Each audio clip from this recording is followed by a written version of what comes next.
Leave your cares behind. Leave your cares behind. Welcome to my world. Welcome.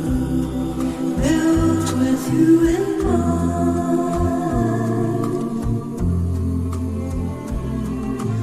Knock and the door will open. Seek and you will find. Ask and you'll be given the key to this world of mine. I'll be waiting here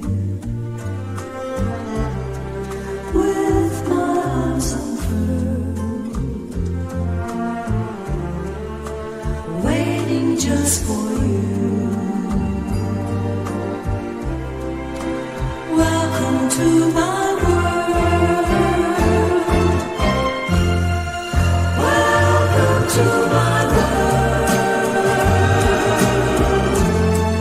Won't you come on in? Miracles, I guess, still happen now and then. Step into my heart. Leave your cares behind. Welcome to my world. Built with you in mind.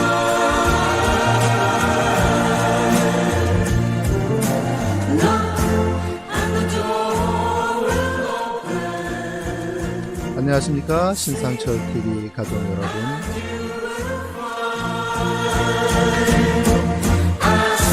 And you'll be given the key to this heart of mine.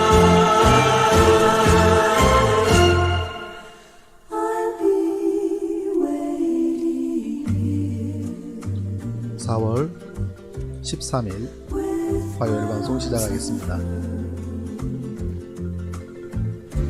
waiting just for you. Welcome to my world. Welcome to my world. Welcome to my world. 안녕하세요. 신상철TV 가족 여러분 반갑습니다.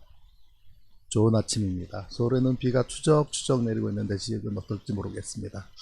안녕하십니까. 핸디맨님, 이선생님, 유경아 선생님 일찍부터 접속하셔서 아픈 몸 잘 관리하라고 말씀 주셨습니다. 다 나았습니다. 2018년도에 다 나았습니다. 완치했습니다. 지금 건강합니다. 운동도 열심히 하고요. 네, 우리 유 선생님은 이 선생님은 핸디맨으로 닉네임을 바꾸셔가지고 제임스 테일러고 조만간에 한번 틀어드리겠습니다. 몽실이 알베님, 예, 아직 비가 많이 오지는 않는데요. 추적추적 오고 있습니다. 서울은. 정우인 선생님 반갑습니다. 네, 글래지에이터님 안녕하세요. 네, 선아님 반갑습니다. 이재명 대통령 네 반갑습니다. 네, 땅콩이님 네 반갑습니다. 네, 함선생님 어서 오십시오. 아침에 한번 제가 뭐 검색을 해보니까요, 검색을 해봤더니 오세훈 검색을 제일 먼저 오세훈 했습니다. 뭐 제 기사 검색한 게 아니고요.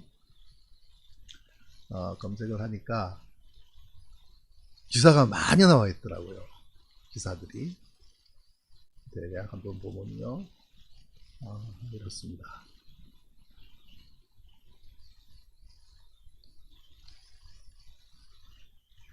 이 보면요, 오세훈 쳐봤습니다. 구글에서. 이 보면 이런 보도를 제가 한번 이름을 지어 보겠습니다.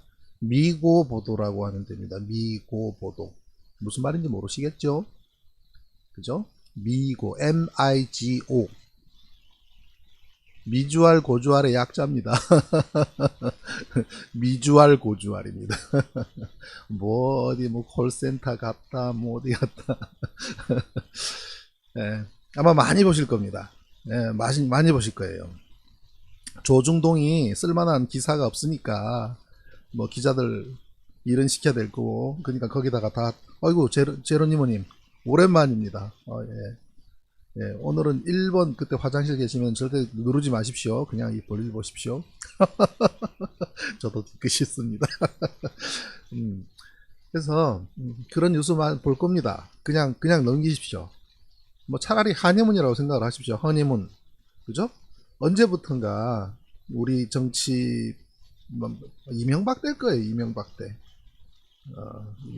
이명박? 아닙니다. 이명박 때가 아니라 그렇죠. 노무현 대통령 때. 예. 뭐 이건 뭐 그냥 막 공격하고 막 그렇게 이제 됐지만, 뭐 정권을 잡든 뭐 서울시장을 하든 뭐 어디 시장을 하든 뭐 허니문 기간만큼은 그냥 가만히 그냥 지켜봐 주자고요. 조중동은 어떻든 자 봐라, 보수가 시장을 하면 이렇게 잘할 수 있다, 뭐 그런 걸 부각시켜 주고 싶어서 난리가 날 겁니다. 근데 그냥 가만히 내버려 두십시오. 네. 좀 봐주자고요. 뭐 1년 뭐 4년을 더하게 될지 또 더 4년을 더하게 될지 그거는 뭐 그때 가서 달려있는 문제지만, 뭐 바깥으로 나오기 전에 저당 없애버려야 됩니다. 제가 이렇게 말씀드리는 것을 그냥 뭐 이렇게 패기있게 이야기하는 거라고 생각을 하실지 모르겠지만, 과연 이루어질까? 그게 가능할까? 그런 생각이 드실지 모르겠지만 별로 어렵지 않습니다. 멀쩡한 정당 해산되는 거 보셨지 않습니까? 보셨잖아요. 불과 몇 년 전에. 멀쩡한 정당, 그것도 건전하고 정말 우리 사회에서 존경받을 만한 분들 계시고, 그런 건전당을 그냥 강제로 해산하는 거 봤지 않습니까? 그런데 저렇게 온갖 폐악질을 해온 것을 그대로 면면히 유지해온 정당이 앞으로도 5년 10년 계속 간다는 거 상상이 되십니까? 난 도무지 상상이 안 되는데 어떻게 그게 상상이 되시죠? 아니, 말이 안 되는 거예요.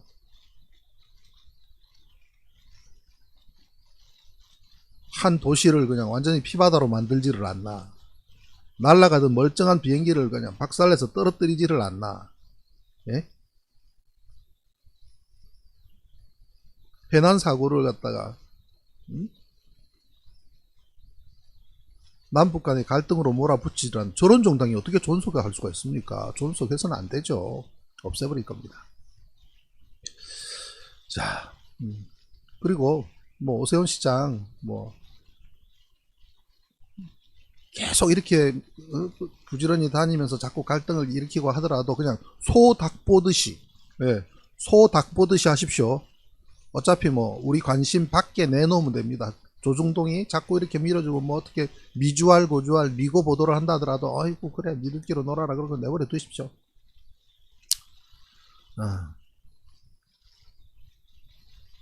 이제 우리 이제 이 연배가 되면 아들 딸들이 시집 장가 갈 때가 되죠. 그죠? 뭐 시집 장가 갈 때가 됩니다. 그러면 뭐 다소 못마땅하다 그렇더라도 내 아들이 좋아하고 내 딸이 사랑하고 좋아하면 너무 이렇게 죽으라고 반대하지 마십시오. 우리가 데리고 온 우리가 바라지 않는 시장이라 하더라도 그냥 한번 지켜봐 주자고요. 네. 그거 끝까지 반대하면요 나중에 두고 욕먹습니다. 그러지 마십시오. 왜냐, 남의 집 귀한 딸이고 내 자식 귀한 것만큼, 그죠? 남의 집 귀한 딸이고 남의 집 귀한 아들이지 않습니까? 그런데 이렇게 결혼 전에 만나봤더니 키도 훤칠하고 성품도 좋아 보이고 뭐 괜찮고 그리고 건전하고, 아이고 그러면 하늘이 준 축복이죠. 그죠? 우리 그런 얘기들 합니다. 시집장가 가는 사위 며느리 이렇게 맞으면서 뭐 아들처럼 딸처럼 생각한다고 이야기하죠. 내 아들 뭐 아들 하나 생겼다, 내 딸 생겼다. 정말 아들 사위를 내 아들처럼, 며느리를 내 딸처럼 생각만 해가지고 안 됩니다. 그게 만드는 방법이 있습니다. 아들을 내 사위 만들고 딸을 내 며느리를 내 딸로 만드는 가장 좋은 방법은요, 절대로 뒤에서 말 안 하는 겁니다. 밖에 나가서 절대로 말 안 해야 됩니다. 우리가 뭐 가족끼리 있을 때는 아들, 딸, 이놈의 자식 그냥 저거 못됐다 그러고 막 저거는 뭐 그러다 하지만 내 자식, 내 딸 가지고 바깥에 나가서 흉보는 사람이 있습니까? 없잖아요. 그죠? 없죠. 네. 그런데 예사롭게 하죠. 딸한테 전화해서 얘 봐라, 저 너가 옳게가 말이다, 어쩌고 저쩌고 말. 응? 그러면 아들, 딸 안 됩니다. 네, 절대로 뒷말하지 마십시오. 마찬가지로 우리 그저 이재명 대통령 닉네임 계속 이재명 대통 쓰셔야 됩니까? 왜 그러냐면요.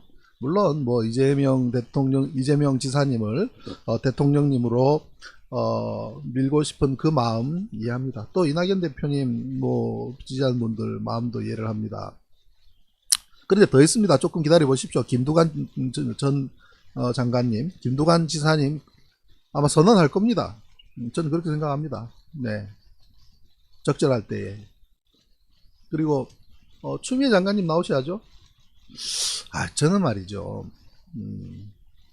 금년 1년 동안 막 바글바글 하면서 그냥 뭐 했으면 좋겠습니다. 대선 준비하는 과정이. 그래서 유시민 전 장관 소환을 하고 싶어요. 유시민 전 장관님을 소환을 해서, 아니 되고 안 되고는 당신 운명이고 막 한번 펌핑 한번 해달라고 좀 요청을 하고 싶습니다.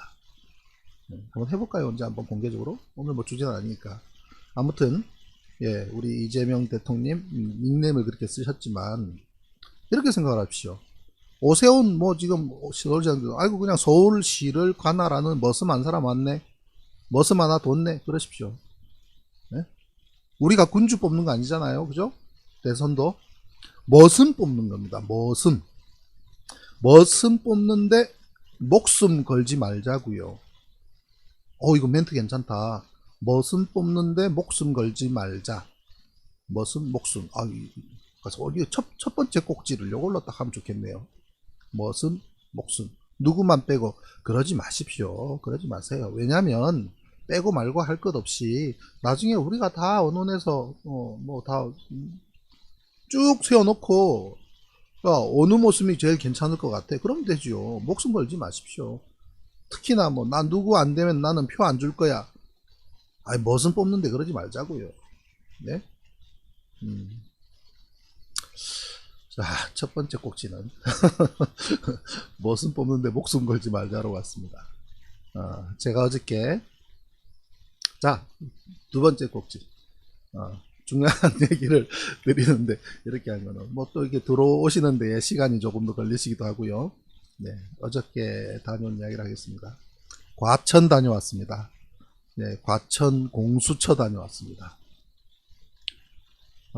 공직자 범죄 수사처, 고위공직자 범죄 수사처. 네, 가서 이렇게 인적사항만. 네. 김태형 전 국방부 장관, 김성찬 전 해군 참모총장 두 사람에 대해서 직무유기 및 미필적 고의에 의한 살인의 죄로 고발을 했습니다. 공수처예요. 사실은 오래전에 했었어야 되는데 가족 어느 한 대원의 억울한 죽음과 그 가족분들의 아픈 상처가 고스란히 담겨 있기 때문에 못했습니다. 하지 않았죠, 지금까지. 네, 그런데 지난번에 이제 작년 9월 달에 군 사망사고 어문사 규명위원회에 제가 진정서를 넣은 것이 그냥 보궐선거를 앞두고 중앙일보, 동아일보부터 그냥 난리를 치면서, 그리고 또 군 관계자들, 천안함 승조원, 네, 그리고 가족분 해서 규명위를 방문해서 강력하게 항의를 하고 나서 바로 그 다음 날 전격 각하가 됐지요. 그래서 그 각하를 시킨 이유 요건에 대해서 저에 대한 진정인에 대한 자격 문제가 이제 거론이 되어 있었습니다. 그래서 자격 문제, 이 사람이 과연 진정을 할 수 있는 자격이 되는가라는 부분에서 목격자라든지 어떤 뭐 그런 목격자로부터 전해 들은 사람 뭐 이러한, 그렇다 보니 어쩔 수 없이 제가 한 개인의 어떤 억울한 죽음의 문제에 대해서까지 확대할 수밖에 없는 상황이 됐죠. 왜냐하면 이의신청서를 작성을 하려 그러면 이의신청서 안에 그 요건에 해당하는 거를 다 들어가야 되기 때문에, 그래서 제가 그러면은 이 문제를 분명하게 클리어를 하고 넘어가자라고 생각을 했습니다. 물론 이의신청서는 뭐 오늘부터 또 작성을 해서 이번 주 중에 작성이 다 되면 저희 변호사님들하고 의논을 해서 가능하면 주 중에 접수를 하려고 합니다. 가능하면. 예. 그렇지만 차제에 그 당시에 이 이해할 수 없는 사건에 대해서 책임져야 될 사람들에 대해서 책임은 물어야 되겠다. 뭐 두 사람 다 사성장군 아니겠습니까? 김태형 국방장관은 육군대장, 김성찬 해군참모총장은 해군대장, 사성장군 두 사람. 뭐 공수처가 출범했으니 전직 장성들은 공수처 대상입니다. 예, 근데 미필적 고의에 의한 살인의 죄는 공수처에서 다룰 수 있는 범죄 대상이 아니라 그래서 제가 직무유기 및 미필적 고의에 의한 살인의 죄로 고발을 했습니다. 그럼 직무유기 부분은 공수처에서 다루게 될 것이고, 미필적 고의에 의한 살인의 죄는 공수처에서 아마 검찰로 이관을 해서 양쪽에서 수사하면 좋지요. 뭐, 네, 그렇게 될 것으로 저는 기대를 하고 예상을 합니다. 간략하게 어떤 내용인지 아마 기사를 통해서도 보셨을 텐데요. 한번 설명을 드리겠습니다. 어떤 내용인지에 대해서. 우선, 뭐 앞에 뭐 전제되는 부분은 일단 차지하고요. 천안함의 안전당직자, 박모 하사의 사망사고와 관련해서 제가 고발을 할 수밖에 없었던 데에는 함수가 인양되고 나서 함수에서 시신이 나온 거죠. 네, 함수에서 말이죠. 그러면 이 함수 한미를 우선 이렇게 그림을 한번 이렇게 돼 있단 말이죠. 네. 이 함수에서 여기가 함수고 가운데는 떨어져 나간 부분이고요. 뒤는 한미입니다. 자, 한미에는 기관실과 기관부 대원들의 작업실이나 당직실이나 아니면 침실이 있습니다. 그리고 갑판부에는 함교, 요 위에 함교죠. 장교실, 위에는 장교실이 있습니다. 예, 갑판부, 작전부, 조타부, 포갑부, 병기부, 이쪽 전부 갑판부 쪽에 이제 앞부분에 씁니다. 자, 이렇게 되어 있는데 3월 26일 날 밤에 반파가 되면서 한미가 뚝 떨어져 나가고 한미가 불과 3분 만에 물속으로 들어갑니다. 그래서 유실되죠. 그리고 함수는 옆으로 기울어져서 그 뒤로 계속 상당 시간을 떠 있습니다. 잠깐 부연 설명드리면, 잠깐만요. 제가 선풍기 하나 끄고. 잠깐 부연 설명을 드리면, 이 한미는 반파가 되어서 물속으로 들어가면 앞부분이 들어갑니다. 왜냐하면 기관실이 이 아랫부분에 있기 때문에, 가스터빈실은 뚝 떨어져 나가서 이 연돌 가스터빈실 전부 다 떨어져 나갔죠. 혹시 기억나십니까? 연돌에다가 공기를 주입한다는 거 기억나십니까? 그거는 쇼 도중에도 거짓말이죠. 왜냐하면 연돌은 선체하고 완전히 분리가 됐었어요. 함수, 한미하고 완전히 떨어져서 별도의 연돌인데 연돌에다가 공기를 주입한다는 것은 국민들을 속이기 위한 거였습니다. 자, 한미가 함수는 옆으로 눕습니다. 옆으로. 왜냐하면 이 배가 전체적인 구조로 있을 때는 이 배가 오뚜기처럼 아래쪽에 기관실이 무겁기 때문에 그대로 받쳐주지만 뒷부분에 기관실과 함께 뒷부분이 떨어져 나가고 난 다음에는 무거운 쪽이 사라져 버리니까 함교 있는 구조물이 무겁게 됩니다. 그러면 옆으로 누워서 90도 옆으로 눕게 되는 겁니다. 자, 이해가 되셨습니까? 왜 한미는 바로 앞으로 해서 바로 물속으로 들어가고 함수는 옆으로 눕게 되는지 분리가 되고 나면 구조물의 각각 무게 중심이 달라지기 때문에 그렇습니다. 자, 그래서 한미가 사라지고 난 다음에 함수가 옆으로 기울어지니 이 안에 있던 대원들은 전부 올라왔을 거 아니겠습니까? 그래서 이 평평한 여기에 다 모여 있었습니다.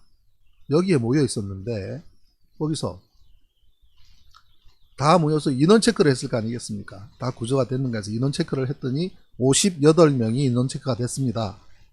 네.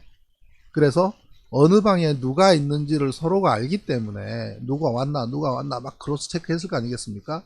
그러니 함수 쪽에서 있던 당직을 쓰던 함교, 전탐실, 조타, 병기 이쪽에 당직을 쓰고 있던 사람들 전부 이제 체크하고 그 다음에 각 침실에 있었던 사람들 크로스 체크하니까 다 구조가 다 전부 다 탈출을 한 것으로 파악이 된 것이죠. 그래서 함장은 전원 구조가 된 것으로 판단을 하고 보고를 했을 겁니다. 그런데 나중에 배를 인양하고 나니 저 함수 쪽에서 시신이 발견된 것이죠. 그 시신이 바로 박모하사인데 이 박모하사는 기간부입니다. 네, 기간부 하사인데 그날 밤 한미 쪽에서 함수로 건너왔던 것이죠. 네. 안전당직을 하기 위해서 당직하면서 순찰을 하기 때문에 기간부에 계신 분들은 전부 한미와 함께 고인이 되셨지만 기간장, 그 다음에 내기장, 내연장 이분들은 생존하셨습니다. 왜냐하면 기간장은 장교 침실에 있었기 때문에 함수 쪽에 있었고 내연장, 내기장은 상사기 때문에 원상사 침실에 있었기 때문에 원사, 상사들이 쓰는 침실에 있었기 때문에 생존할 수 있었습니다. 그러면 우리 박하사는 사고 직전에 함수 쪽으로 왔기 때문에 만약에 탈출을 했다면 침실이 기간부 쪽에 있는 기간부 대원으로서 생존한 유일한 사람이 될 수 있었겠죠. 그런데 안타깝게도 시신으로 발견됐습니다. 무려 배가 침몰한 지 한 달 가까이 지난 4월 24일 날 함수를 인양을 하고 보니 그래서 시신이 발견된 겁니다. 그러면 왜 구조될 당시에 왜 갑판 쪽에 있었던 안전당직자가 빠져나오는 것을 알 수 없었을까요? 목격자가 없었을 것 같다는 생각이 듭니다. 왜냐하면 누구라도 그 안전당직자 바꿔서 아까 보이던데 누군가 한 사람이라도 그 말 했다면 누가 내려가서라도 그죠? 수색을 하겠죠. 설사 침수가 되어서 물이 들어온다 하더라도 헤엄을 쳐서라도 찾았을 겁니다. 아니면 바로 탈출하면서도 막 연락을 해서 빨리 잠수부 보내달라고 안에 한 사람 누가 있으니 잠수부 보내달라고 그랬을 거 아니겠습니까? 그 가만히 놔둘 대원들이 누가 있겠습니까?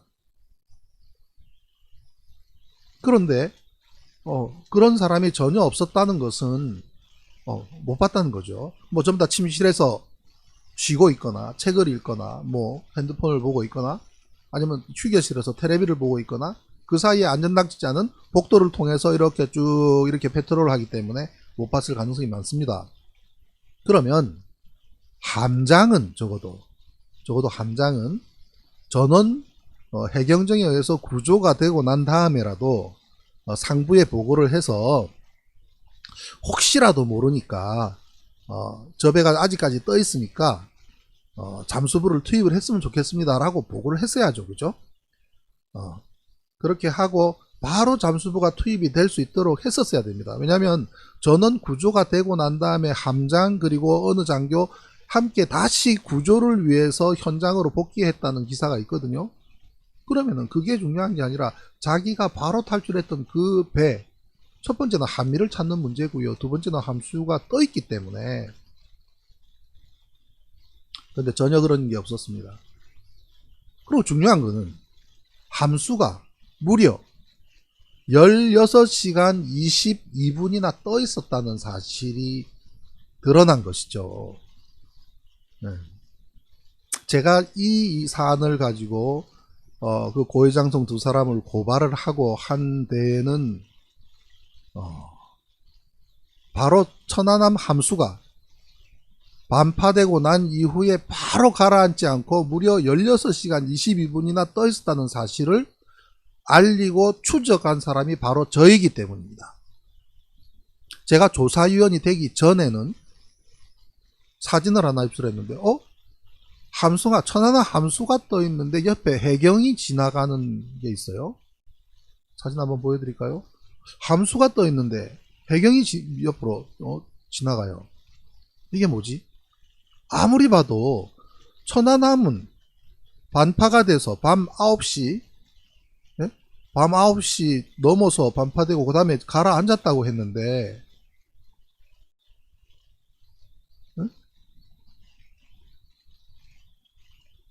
어떻게 이렇게 함수가 떠 있고 해경이 이렇게 있는 이 사진이 어떻게 있을 수가 있지? 그때부터 이 사진을 가지고요, 백방으로 수소문을 했습니다. 백방으로 이 사진의 출처를 찾아서요. 그리고 처음에는 저 사진을 보고 저 함수가 천안함 함수인지 확신을 할 수가 없지 않습니까?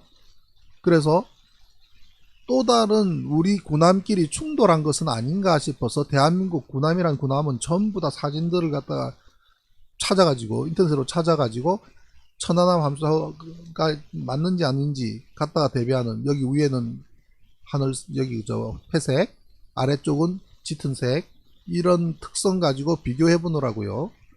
지금 팩트TV에 김태일 대표, 그 당시에 김태일 기자님하고 한 3일인가 둘이 빡세게 그냥 앉아 있었는데, 아이고 한계가 있어요. 사진 자체를 구하는데도 한계가 있고요. 긴지 아닌지 알 수가 없더라고요.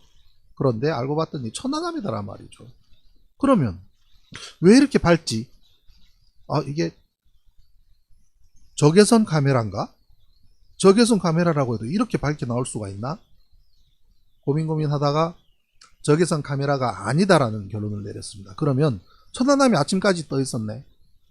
그래가지고 경기도청 전화했습니다. 경기도청을 전화해서 여차저차 하니 잘 모르겠고 저기 옹진군청에 한번 전화를 해보라 그래서 옹진군청에 전화를 해서 또 막 여기저기 수소문을 했습니다.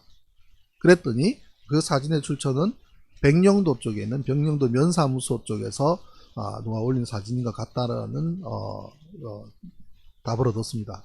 그래서 백령도 면사무소에 전화를 해서 물어봤더니 백령도 면사무소의 직원분이신 최모 씨가 그 사진을 찍었다 그래요.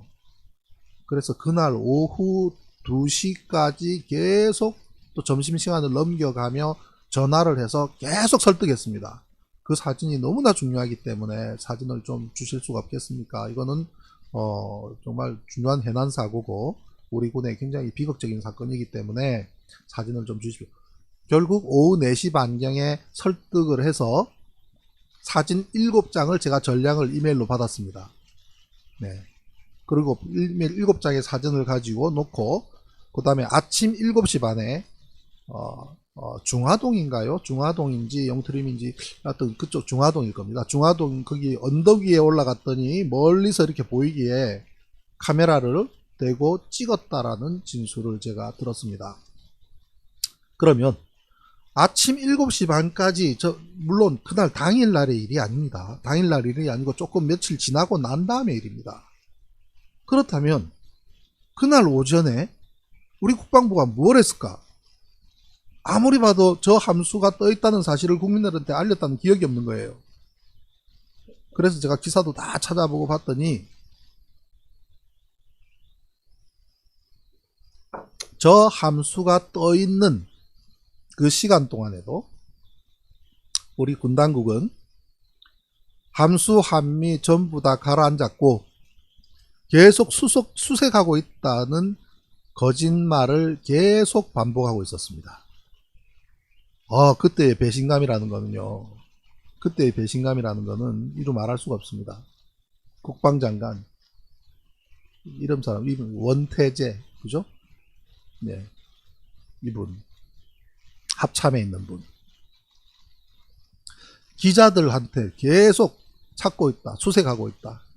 뭐 진해에서 무슨 뭐 소해함이 오면 뭐 어떻다 저떻다 3,000톤 금모가 올라오고 있다. 그런 거짓말하고 있었습니다. 함수가 저렇게 버젓이 떠 있는데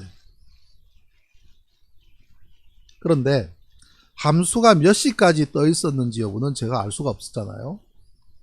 그래서 그러다가 제가 천안함 민군합동조사단 조사위원이 되고 민주당 추천 조사위원이 되고 조사를 하면서 조작하고 있고 사실과 다르게 하고 폭발이 없는데 폭발로 몰아간다 등등의 이야기를 하자 어떻게 했습니까? 군당국이 저를 고소 고발을 했죠.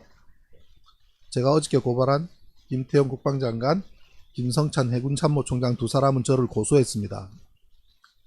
자신들의 명예를 훼손했다고요. 그리고 박정희 합조단장 그리고 윤종성 해군 조사본부장은 저를 고발을 했습니다. 해군의 명예를 훼손했다고요. 그래서 재판이 시작이 됐죠. 그래서 뭐 재판을 통해서 사법기관을 통해서 진실을 밝힐 수 있는 기회가 생긴 겁니다.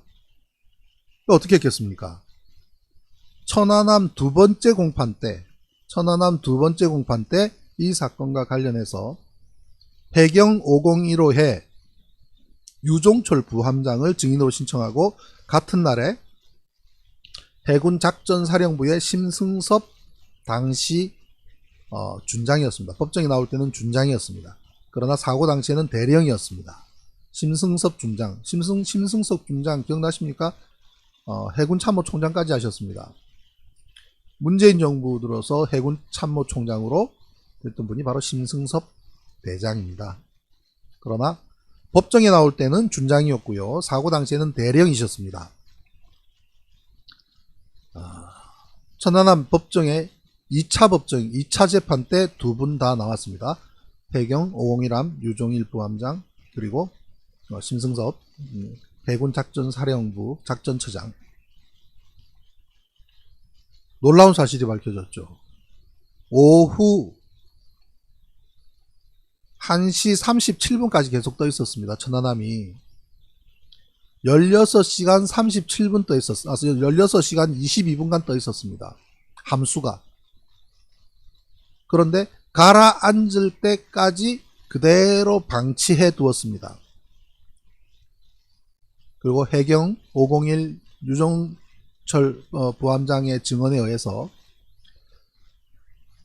갑판 위에 모여있던 58명이 구조가 되고 난 이후에도 해경정은 함수를 지키고 있었다는 사실이 밝혀졌고 아침에는 해경 501 하면서 해경 253호정한테 인계했다는 사실도 밝혀졌습니다. 계속 함수를 지키고 있었습니다. 그러면 지키면 뭐합니까? 아닌 말로 고속정 두 척만 가서 함수 양쪽에 들어붙어서 묶으면 로프로 묶으면 더 이상 안 깔아앉습니다. 왜? 공기로 떠 있잖아요. 왜 떠 있습니까? 밑에서 대왕문어가 받치고 있는 거 아니잖아요. 공기로 떠 있잖아요. 그러면 고속정 두 척만 가서 살짝만 잡아줘도 계속 떠 있는 상태가 유지가 된다고요. 그러면 잠수부가 들어가야죠. 혹시라도 어떨지 모르니까 잠수부가 들어가야죠. 그게 군대죠. 안 했습니다. 왜 안 했을까요? 그리고 심승섭 준장은 법정에서 그랬습니다. 천안함이 반파되고 난 이후에 가라앉는 시간까지 실시간으로 계속 추적하고 있었고 그 사실을 현장에 계속 통보해 주었다. 놀라운 일 아닙니까? 그 증언을 한 그 심승섭 준장님 대단하십니다. 대단하시지만 문재인 정부 들어서 해군참모총장 되시고 난 이후에 이 문제를 풀어야 할 당사자일 수도 있는데 하지 않은 거는 대단히 섭섭하고 이해가 안 되는 부분이긴 합니다. 그러나 법정에서는 정직하게 말씀하셨습니다. 또 그 말도 했습니다. 최초 좌초로 보고받았다. 좌초로 보고받았고 21시 15분 상부에도 좌초로 보고했다.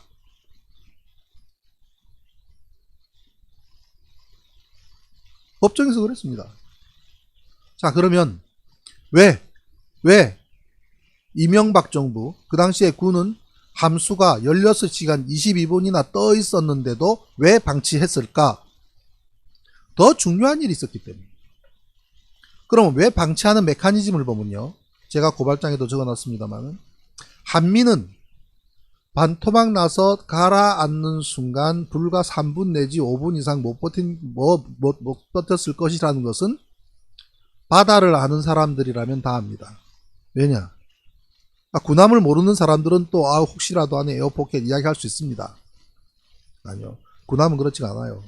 저도 군함을 탔지만 군함은요. 보통 공기가 갇혀 있을 수 있는 곳들은 침실이라든지 격실이라든지 이런 곳인데 군함은 침실도 머리 위로 케이블들이 지나갑니다. 파이프도 지나가고요. 왜? 군함은 전투 목적이지 쾌적한 여객선이 아니잖아요. 그러니 침실 위로 막 파이프 지나가고 케이블 지나갑니다. 즉 그 지나가는 곳마다 뻥뻥 뚫려 있기 때문에 구멍들이 많습니다. 군함은. 그렇기 때문에 물속에 들어가면 불과 3분 내지 5분이면은 바닷물이 가득 찹니다. 그래서 못 뱉습니다. 제가 천안함 한미에서 에어포켓 이야기한 사실 전혀 없잖아요. 세월호는 달라요. 세월호는 멀쩡히 있던 배가 완전히 뒤집어졌기 때문에 여객선인 경우는 완전히 뒤집어졌기 때문에 에어포켓이 존재했습니다. 그래서 에어포켓 이야기했더니 그 당시 한나라당 심재철이 에어포켓으로 희망 고문했다고 국회에서 제 이름을 거론하면서 굉장히 비난을 했지만 세월호가 떠있는 게 공기 때문에 떠있다고요. 어디 여기저기 저기 있는 공기가 총 합쳐서 부력을 줬기 때문에 떠있었던 거라고. 그것도 다 깔아앉을 때까지 기다렸지 않습니까? 두라에이스급은 두라에이스가 달려가서 그 배 옆에서 붙잡고 로프 묶었으면 더 이상 안 깔아앉았습니다. 공기로 떠 있으니까요. 공기, 에어, 영어로. 공기로 떠 있는 거예요. 그러니까 한미는 5분 만에 전원 다 사망했을 것이다 라는 판단은 저도 했지만 군당국은 그 사실을 압니다. 알기 때문에 한미는 찾을 생각 자체를 안 한 거예요. 그래놓고 뭐 골든타임 무슨 뭐 60 몇 시간 뭐 72시간 했다가 69시간 했다가 심지어 연돌에다가 공기를 주입하니 많이 그런 쇼를 했지만 한미를 찾을 노력 전혀 안 했습니다. 왜냐? 한미 찾는 거 어선 몇 척만 나가면요 30분이나 1시간이면 찾습니다. 왜? 가라앉은 지점을 아는데 꼭지가 물속으로 사라지는 게 TOD 영상까지 나왔기 때문에 가라앉은 지점을 아는데 조류 흐르는 방향을 아는데 불과 가라앉은 지점에서 콤파스로 200m 뺑 돌리면 그 안에 있는데 어디서 찾았으면 결국 조류 방향으로 180m 떠내려가서 발견됐지 않습니까? 이틀 뒤에. 이틀 동안 찾는 신용하고 쇼를 한 거죠. 말도 안 되는 거죠. 그것도 자기들이 찾은 게 아니라 어선이 찾은 것처럼 어선 보고 장세강 배덕호 장세강 선장님한테 그쪽 가보라고. 왜요? 그쪽 뭐 어디 좌표까지 주더랍니다. 해군이 그쪽으로 가서 한번 수색해 보라고. 가니까 배가 있더래요. 어떻게 한지 아십니까? 2012년에 우리 변호사님들하고 백령도 갔어요. 가서 해덕호 장세강 선장님 만나서 소주 한잔 했습니다. 물어봤죠. 그날 어떻게 한미를 찾으셨어요? 해군에서 좌표까지 주더라 그러더니 갔더니 거기에 배가 있더래요. 그런 쇼를 합니다. 참 유치하기 짝이 없죠. 한미는 그래서 처음부터 포기했습니다. 함수는 58명의 대원이 거기에 있다가 전원 구조가 됐잖아요. 함장이 어떻게 보고했는지 모르겠습니다. 함장이 그 당시 어떻게 보고했는지 법정에 나와서 진술할 수 있는 기회를 함장한테 줄까 지금 굉장히 고민 중에 있습니다. 왜? 어저께 제가 고발장을 접수하는 김태영 전 국방장관, 김성찬 전 해군참모총장, 못지 않은 과실이 천안함 함장한테 있습니다. 그러나 어저께 고발장에 이름 같이 넣으면 무슨 장성들하고 같이 나란히? 그건 아니잖아요. 천안함 함장은 공수처 대상이 아니지 않습니까? 별이 아니기 때문에. 군인의 최종 목표는 별이죠. 모두가 별을 꿈꾸죠. 천안함 최원일 함장은 만약에 이러한 사고가 없었다면 별을 따기에 충분한 실력과 능력과 인품을 가지고 있는 사람으로 저는 판단합니다. 부하들한테 존경받고 칭찬받는 그런 군인이었던 것은 분명합니다. 그러나 천안함 사고를 겪으면서 진실을 말하지 않고 있는 것은 자기 일생일대의 큰 과오입니다. 만약에 내가 그 사람을 사법적인 그걸 한다면 뭐 영등포 경찰서나 생각 중에 있습니다. 함장의 과실 적지 않습니다.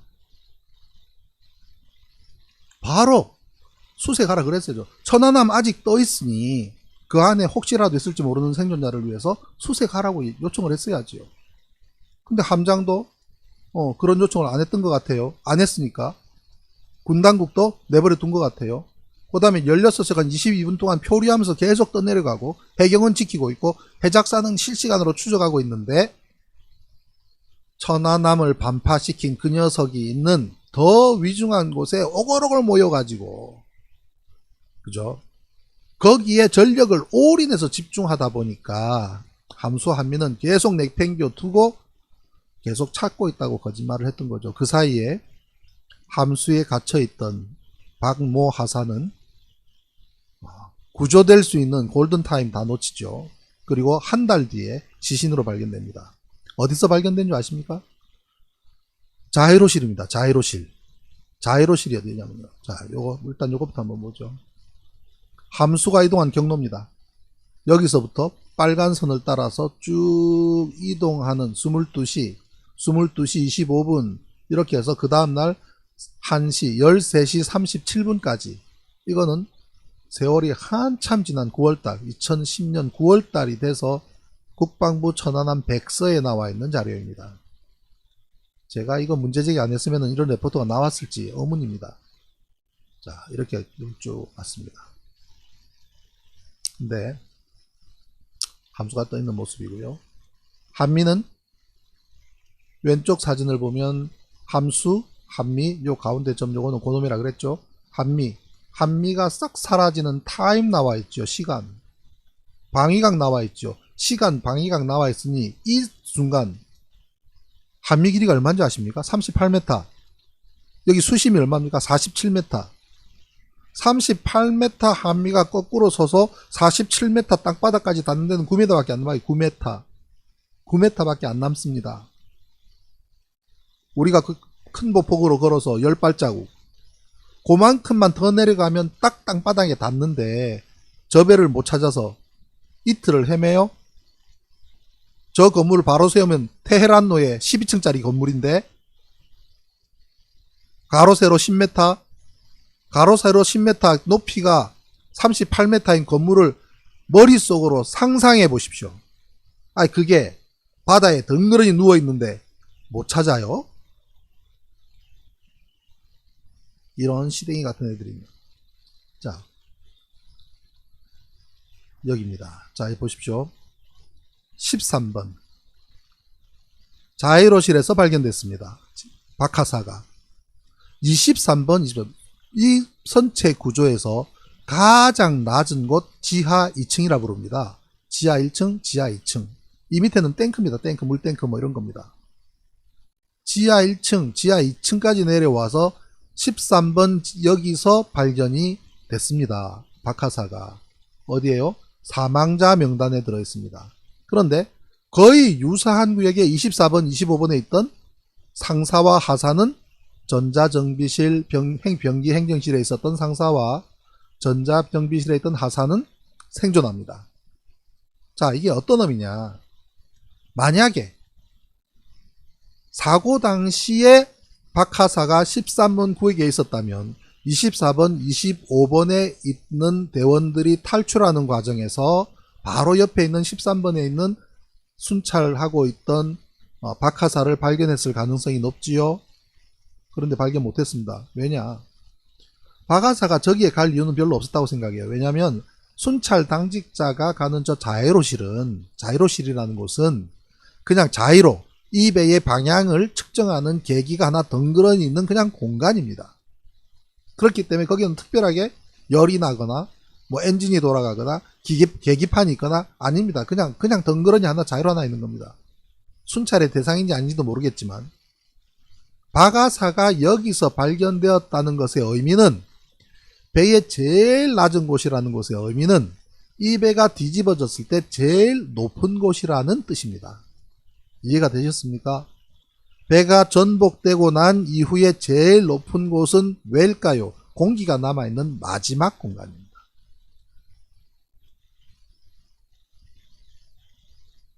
공기가 남아있는 마지막 공간에 가셨던 거라고 저는 그렇게 판단합니다.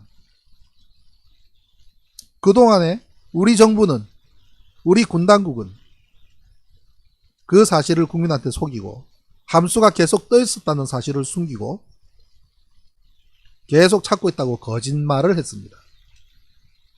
그게 바로 미필적 고의에 의한 살인의 죄에 해당합니다.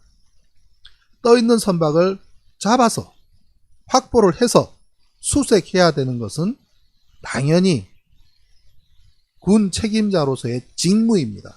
그렇게 하지 않은 것은 직무유기에 해당합니다. 좀 더 고민해 볼 겁니다. 뭐냐면 죄명이 더 많을 겁니다. 공직자로서 어떻게 해야 될 의무도 또 있을 거고요. 뭐 성실하게 뭐 어떻게 공무원들의 성실 무슨 의무도 있을 거고요. 법조항 더 찾아볼 겁니다. 그래서 보완해서 더 많은 제명이 필요하다면 공수처에 추가 제출을 할 겁니다.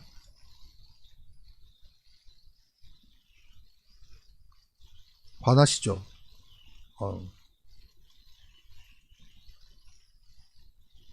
지금 처음 얘기하는 거 아닙니다. 제가 글로도 썼고요.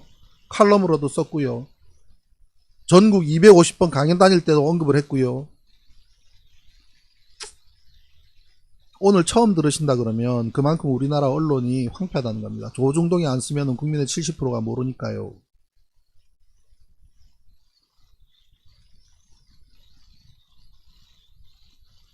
예.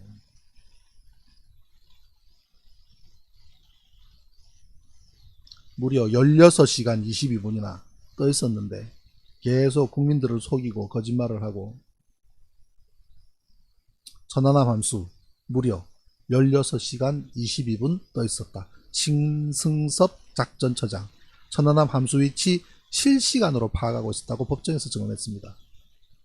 좌초로 보고받아 해군 작전사령부의 작전처장이 첫 보고받은 게 좌초입니다. 첫 상부보고도 좌초였습니다. 왜 그렇게 무시를 합니까?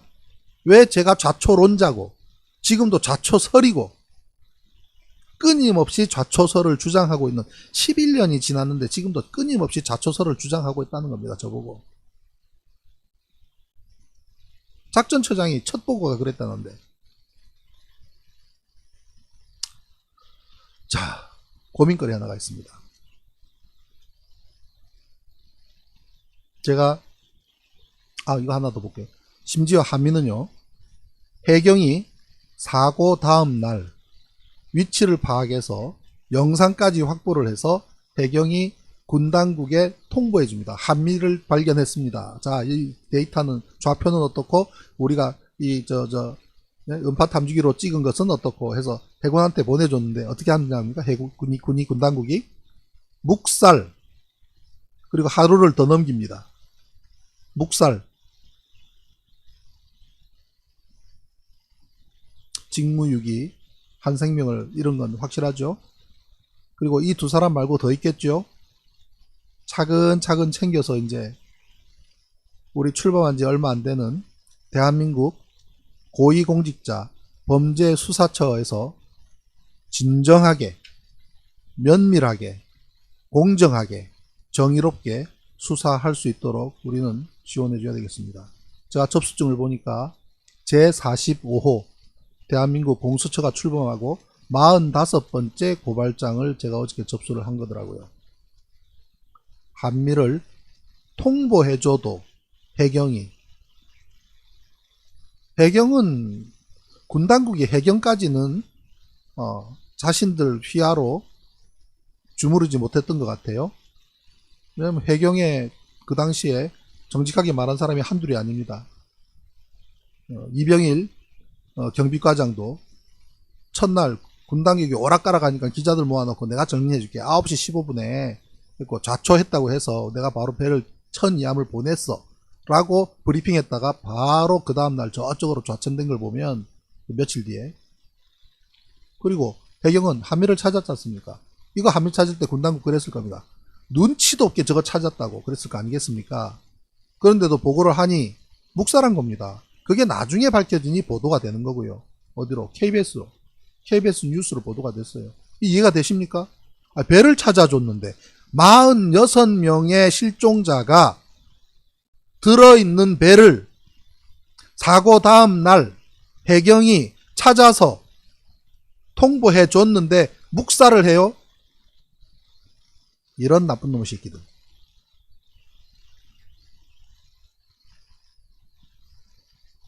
아침부터 몇 시야? 욕하게 만들어. 고민이 있습니다. 어떤 고민이냐면, 제가 처음부터 이러한 사안을 법적으로 가져가기를 두려웠던 꺼려했던 부분 중에 하나가 가족의 아픔입니다. 가족의 아픔. 다시 이 문제가 불거져서 우리 이 세월호 가족분들은 말할 것도 없고요. 생떼 같은 그 어린아이들, 천안함, 이 사건과 관련된 우리 박하사님 가족분들, 제일 제 마음에 걸립니다.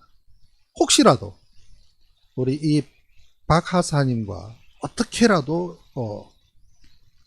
인연이 닿는 분이 혹시라도 이 방송을 들으시거나 이 영상을 보시거나 이후에 아시게 되더라도 꼭 한번 알려주시길 바랍니다. 가족분들한테. 우리 박하사가 그때 얼마나 억울했을까? 얼마나 억울했을까? 배에서 제일 낮은 공간, 아니 전복되고 난 다음에 제일 높은 데에 있고 마지막까지 공기가 남아 있을 수 있는 그 공간에 계시는 동안에 얼마나 억울했을까? 얼마나 우리 정부를 원망하고 우리 모두를 원망했을까? 그거 하나 생각하시고요. 사고가 나고 이것이 국가적인 사고고 군당국은 한꺼번에 몰아가고 그 다음에 전부 다 동료 의식으로 해서 으쌰으쌰해서 군당국이 짜놓은 프레임 틀 안에 어쩔 수 없이 들어갔다 하더라도 이제는 조용히 생각을 해보시면 국가라는 기관이 얼마나 국민을 속이고 한 가정을 풍비박산을 만들었는지 그 국가에 대해서 원망하셔야 됩니다. 이 국가는 누구의 소유가 아닙니다. 대통령 되신 분의 소유가 아니라고요.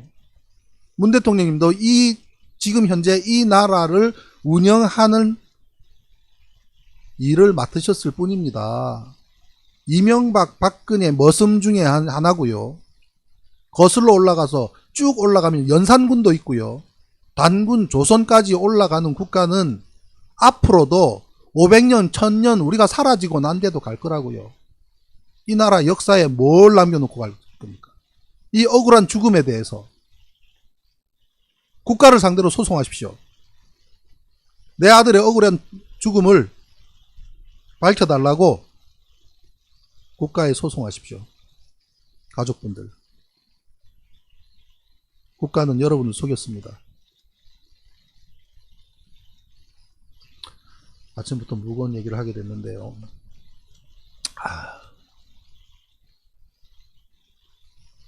억울한 분 또 계시죠? 한주호 주니님.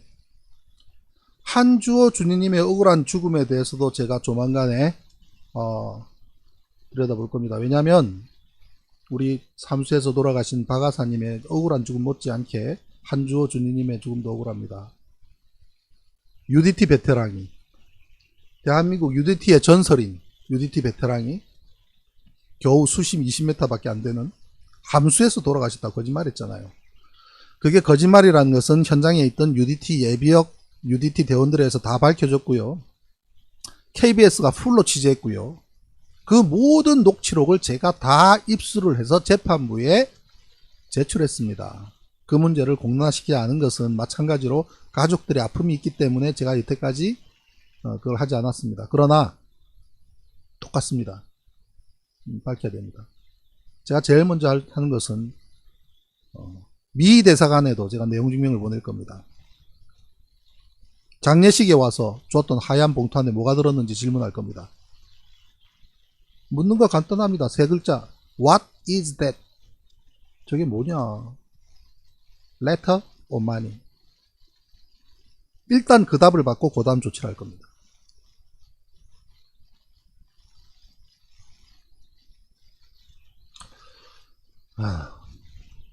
저 혼자 못 갑니다. 도와주셔야 됩니다.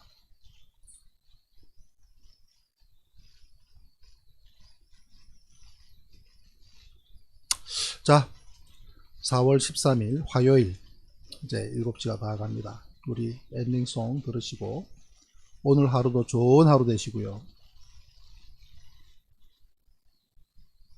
마지막 곡은 제가 아주 좋아하는 곡 중에 하나인데요. 윤선 선생님, 이병도님 반갑습니다. 신상철TV 오늘 처음 들어와 주신 가족분들 계시면 네, 정말 감사합니다. 처음 들어오셨는데 가슴 아픈 얘기를 해서 죄송합니다. 근데 함께 우리가 가져가야 될 이야기 아니겠습니까? 오 선생님 고맙습니다. 예, 만만두콩님 고맙습니다. 난베스트 공갈님 네 반갑습니다. 좋은 하루 되십시오. 영도님, 선아님, 뭉치리알베님, 카리스마님 네 좋은 하루 되십시오. 가오파파님 잘 도착하셨습니까? 핸디맨님 네 조만간에 핸디맨 틀어드릴게요. 박해일님 배우 박해일님 아니시죠? 박해일님 박해일님 너무 좋아하거든요. 예, 이재명 대통령 오늘 두어 번 닉네임을 불렀습니다. 고순도치님 네 반갑습니다. 자 마지막 곡은 모세다스의 음성으로 듣습니다. 그런데 젊었을 때의 곡이 아니고요. 나이가 많이 들었을 때의 곡입니다. 왜냐? 젊었을 때는 음이 높아요. 나이 드시니까 한 반음, 두 음 정도가 낮더라고요.